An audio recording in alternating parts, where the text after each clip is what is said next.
ராஜேந்திர பாலாஜி மீதான முறைகேடு வழக்கு. ஆளுநரின் செயலாளர் நேரில் முன்னிலையாக உச்சநீதிமன்றம் அதிரடி ஆணை. பிரதமர் மோடியின் இலங்கை பயணத்திற்கு முன்னதாக தமிழக மீனவர் பிரச்சினைக்கு நடுவண் அரசு தீர்வு காண மருத்துவர் ராமதாஸ் வலியுறுத்தல். சென்னை சோழிங்கநல்லூரில் உயர்தர மின் மேலாண்மை ஆராய்ச்சி நிறுவனம் அமைப்பதற்கு அடிக்கல் நாட்டினார் முதலமைச்சர் ஸ்டாலின். மும்மொழி கொள்கையை இந்தி திணிப்பு என முதலமைச்சர் ஸ்டாலின் திசை திருப்புவதாக நடுவண் அமைச்சர் எல் முருகன் கண்டனம்.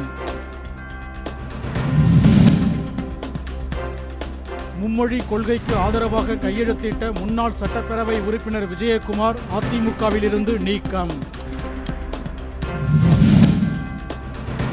காவிரியின் குறுக்கே மேகதாது பகுதியில் கர்நாடகாவால் ஒருபோதும் அணை கட்ட முடியாது என அமைச்சர் துரைமுருகன் திட்டவட்டம்.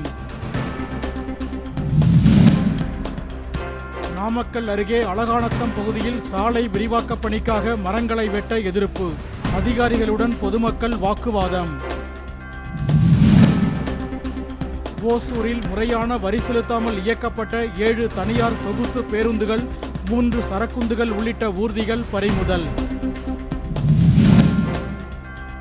மதுரை சரக காவல்துறையில் சிறப்பாக பணியாற்றிய காவலர்களுக்கு சான்றிதழ் வழங்கி காவல்துறை தலைமை இயக்குனர் சங்கர் ஜிவால் பாராட்டு.